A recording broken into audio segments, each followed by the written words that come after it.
If you walk around almost any town or residential estate in Kenya today, you will probably see several pharmacies operating within a very short distance of one another. In some areas, you may even find three or four pharmacies occupying the same row of shops.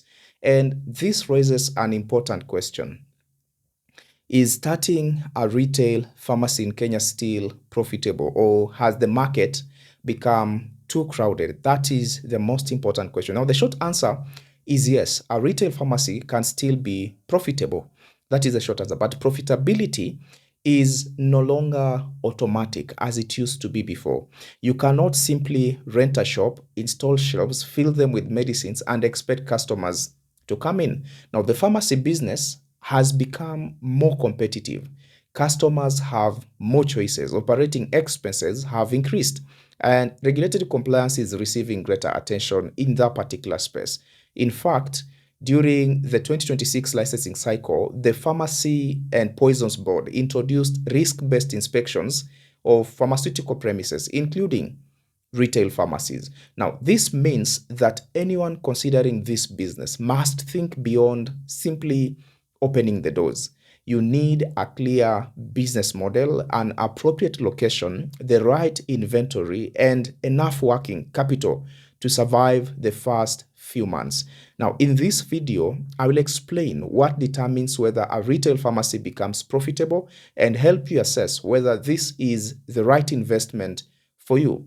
My name is Dr. Libea Bethwell, and I'm a pharmacist with experience across different parts of the pharmaceutical industry. Apart from that, I've also written a practical guide titled The Kenyan Retail Pharmacy Startup Checklist from Dream to Dispensary in 6 months. I'll drop the link in the comment section. You can access the book for your own benefit. Let us begin by addressing one of the biggest misconceptions about this business. Many people assume that pharmacists must be profitable because people will always need medicine. Now, that statement is only partially correct. It is partially correct. Yes, there will always be a demand for healthcare products and pharmaceutical services. We can't deny that. But demand for medicine does not automatically translate into profit for every pharmacy. A pharmacy can be located in an area where many people need medicine and still perform poorly. We've seen that happening. The reason for this is the reason. It's because profitability depends on more than demand. There are many other factors. It depends on whether enough customers choose your pharmacy. It depends on how much they spend. It depends on the margins on what they buy and how efficiently you manage your operating costs. Let us look at the 5 major factors that determine pharmacy profitability. The first factor is location. Quite important. Location is probably one of the most important decisions you will make when starting a pharmacy. A good pharmacy location is not simply a place with many people, as many people will presume. It needs to have the right type of people for the business model you intend to operate. I'll explain more on this. An example is this: a location in a high-income residential area may have fewer customers, but potentially higher average purchases. Now, customers in such a location may prefer premium brands. They may prefer wellness products, convenience, home delivery, and personalized services. On the other hand, a pharmacy located in a densely populated, lower or middle income area may serve more customers, but those customers may be much more price sensitive. Now, such a pharmacy may rely on lower margins and higher sales volume. Neither model is automatically better than the other. The important thing is matching your pharmacy model to the market around you. That is very important. A common mistake is to create a premium pharmacy in a highly price sensitive market. Another mistake is to open an ordinary, poorly differentiated pharmacy in an area where customers expect premium service and convenience. Now, before selecting a location, you should study the local population, study nearby health facilities, competitors, customer movement, the rent, accessibility, and purchasing behavior. Do not sign a long-term lease simply because a shop is available near a hospital. Not every shop near a healthcare facility will make a good pharmacy location. Not every one of them. Now, the second factor is inventory management. Now, one of the fastest ways to lose money in a pharmacy is to buy the wrong stock. Now, when opening a new pharmacy, it can be tempting to fill every shelf so that the business looks established. That is a temptation that many fall for. But stock sitting on a shelf is money that is no longer available in your bank account that could be put in other use. If that product does not sell, your money remains trapped. If it expires, part or all of that investment may be lost. Now, the objective is therefore not to have the largest amount of stock. That is not the objective. It is to have the right products in the right qualities and quantities at the right time. That should be the objective. Your inventory should reflect the diseases commonly managed in the area, local prescribing patterns, the customer purchasing power, seasonal demand, and the services offered by nearby healthcare facilities. You also need a system for monitoring fast moving products, slow moving products, stockouts, and products approaching expiry. A pharmacy may appear busy and still be losing money through poor inventory management strategies or skills, if you may put it that way. And that is why sales alone should never be used to judge the performance of a pharmacy. The third factor is gross margin. Now, gross margin is the difference between what you pay for a product and what you receive after selling it before accounting for other business expenses. Now, different pharmacy products have different margins. The margins are different. Some prescription medicines, for example, may have relatively modest margins, while selected over-the-counter products, wellness products, personal care items, and medical devices may offer better margins. However, a higher margin does not necessarily make a product more valuable to the business. A product with a good margin that sells once every 6 months may be less useful than a lower margin product that sells several times every week. The pharmacy owner, therefore, needs to balance margin with inventory turnover. That is an important skill you need to master. You should not focus only on how much you make from one sale. You must also consider how frequently the product sells and how long your money remains tied up in it, or tied up in the inventory, tied up on the shelves. The fourth factor is operating expenses. Your pharmacy does not become profitable simply because you sell products above their purchase price. The gross profit must still pay for rent, must still pay for salaries, must still pay for utilities, licensing, technology, security, marketing, delivery costs, taxes, losses from expiry, and other expenses. And this is why an expensive location can be dangerous for your startup or business.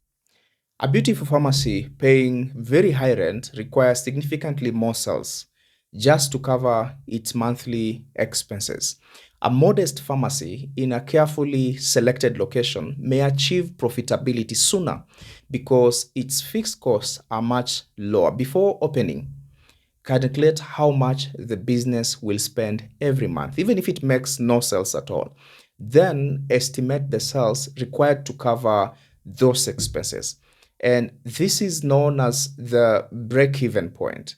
If you do not know your break-even point, you may celebrate high sales without realizing that the business is still operating at a loss. And the fifth factor is customer retention. Very, very important.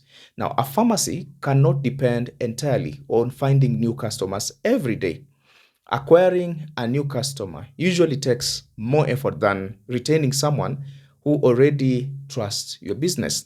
And customers return to pharmacies where they feel respected, where they receive clear information, where they find the products that they need and experience consistent service. Retention is influenced by several things. I'll go through them. And these things that influence retention include staff communication, product availability, waiting time, privacy, convenience, follow-up, and how complaints are handled. Now, some pharmacies also build retention through services such as prescription refill reminders, blood pressure monitoring, home delivery and support for customers who are managing chronic conditions. However, these services must be offered within the applicable professional and regulatory requirements. Pharmacy marketing should be based on trust and also on patient value, not exaggerated claims or unethical promotions or inappropriate medicine sales. So, how can you determine whether a pharmacy opportunity is likely to be profitable? How can you do this? Start by asking yourself the following 6 questions. I'll go through them one by one. Question number 1: who exactly will my pharmacy serve? Who exactly will my pharmacy serve? Question number 2: what unmet need exists in the proposed location? What unmet need exists in the proposed location? Question number 3: why would customers choose my pharmacy instead of the existing pharmacies? Why will they do that? Number 4: how much will it cost to establish and operate the business? How much will it cost to establish and operate the business? Question number 5: how much working capital will remain after renovation and opening stock? And lastly, question number 6: how many sales will I need every month to break even? If you cannot answer these questions, you are not yet ready to rent premises or purchase stock. You are not yet ready. You are still at the research stage. And that is perfectly fine. There is nothing wrong with that. It is much cheaper to discover a weakness during planning than after investing your money. I learned this the hard way. You should also understand that a pharmacy is not just an ordinary retail shop. It is not. It operates in a regulated healthcare environment. The Pharmacy and Poisons Board provides requirements that cover premise registration, that cover licensing, that cover personnel, that cover storage, and as well and also professional practice. And these requirements may be updated. So always confirm the current position directly with the Pharmacy and Poisons Board by checking their guidelines or calling them and your county government as well before you commit your funds to this business. Do not rely entirely on what another pharmacy owner did several years ago. Their licensing experience, premises arrangement, or ownership structure may not reflect the current requirements or your specific circumstances. So, is starting a retail pharmacy in Kenya still profitable? Yes, it can be profitable, but the profitable pharmacy of today is not simply the one with the most medicines on its shelves. That has to be very clear.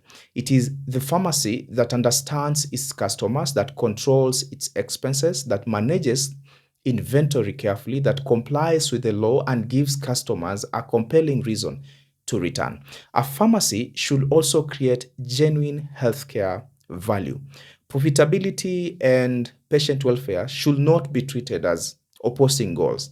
When a pharmacy provides reliable products, appropriate professional care, clear information, and convenient access, it can build both community trust and a sustainable business. So if you're considering opening a pharmacy, do not begin by asking, how quickly can I open? That is the wrong question. Begin by asking, can I build a compliant pharmacy that solves a real need and remains financially sustainable? That question will help you make better decisions from the beginning. I have prepared a detailed guide titled The Kenyan Retail Pharmacy Startup Checklist: From Dream to Dispensary in 6 months. The book goes beyond the general principles discussed in this video. It covers target market selection, it covers location evaluation, it covers licensing and compliance, stocking models, inventory control, pharmacy marketing, financial planning, break-even analysis, and business growth. It also contains the practical frameworks and checklists you need to evaluate your idea before committing significant capital. You can purchase your copy through the seller link in the description below. and also in the comment section. And in the next video, we discuss 5 major reasons retail pharmacies fail in Kenya, even when they appear to have a good location and many customers. So subscribe to this channel and turn on notifications so that you do not miss this video when I upload. If you're already planning to open a pharmacy, tell me in the comments which town or county you are considering. Thank you for watching this video. See you in the next one.